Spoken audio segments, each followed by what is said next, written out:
টানা 6 ম্যাচ হারার পর 5 ম্যাচে জয়। দিল্লিকে হারিয়ে প্লে অফের লড়াইয়ে আরো ভালো জায়গায় কোহলিরা। ঋষভ পান্থীর দিল্লি ক্যাপিটালসের হার। রবিবার রয়্যাল চ্যালেঞ্জার্স বেঙ্গালুরুর বিরুদ্ধে তারা হারলো 47 রানে। প্রথমে ব্যাট করে ঘরের মাঠে বেঙ্গালুরু করে 187 রান। জবাবে ব্যাট করতে নেমে দিল্লির ইনিংস শেষ 140 রানে। টানা 5টি ম্যাচ জিতে নিল বেঙ্গালুরু। 188 রানের লক্ষ্য মাথায় নিয়ে ব্যাট করতে নেমে 30 রানের মধ্যে 4 উইকেট হারায় দিল্লি। ডেভিড ওয়ার্নার 1, অভিষেক পোরেল 2, জ্যাক ফ্রেজার 21 এবং কুমার কুশাগ্র 2 রান করে বেশিক্ষণ ক্রিজে টিকতে পারেননি। তখনই ম্যাচের ফল মোটামুটি বোঝা যাচ্ছিল। দিল্লির আশা বাঁচিয়ে রেখেছিলেন সাই হোপ। তিনি অক্ষয় প্যাটেলকে সঙ্গী করে এগোচ্ছিলেন, কিন্তু 23 বলে 29 রানের বেশি করতে পারেননি হোপ।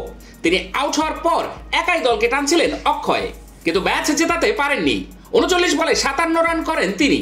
টস জিতে বেঙ্গালুরুকে ব্যাট করতে পাঠান দিল্লির অধিনায়ক অক্ষয় প্যাটেল।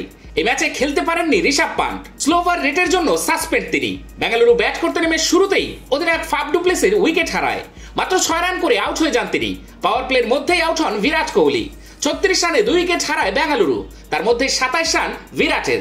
সেখান থেকে দলকে টেনে নিয়ে যান উইল জ্যাক্স এবং রজত পতিদার। তারা 88 রানের জুটি করেন। জ্যাক্স 41 রান করেন, পতিদার করেছেন 52 রান। তাদের সেই ইনিংসে ভর করেই বড় রানের পথে হাঁটছিল বেঙ্গালুরু, কিন্তু বাধা হয়ে দাঁড়ান রাকিব সালাম। পতিদারকে আউট করেন তিনি। কুলদীপ যাদব আউট করেন জ্যাক্সকে। এরপরে একের পর এক উইকেট হারায় বেঙ্গালুরু। 187 রানে থেমে যায় তাদের ইনিংস। মুকেশ কুমারদের কৃপন বোলিং এ আটকে রাখে বেঙ্গালুরু।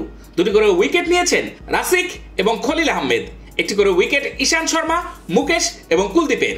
বেঙ্গালুরুর মাঠে 188 রান খুব বড় লক্ষ্য নয়, কিন্তু রবিবার ক্যামেরন গ্রিনের কৃপন বোলিং পার্থক্য করে দেয়। 4 ওভারে মাত্র 20 রান দেন তিনি। 1টি উইকেট নেন তিনি। তাকে সাহায্য করেন লকি ফার্গুসন ও জশ দয়ালেরা।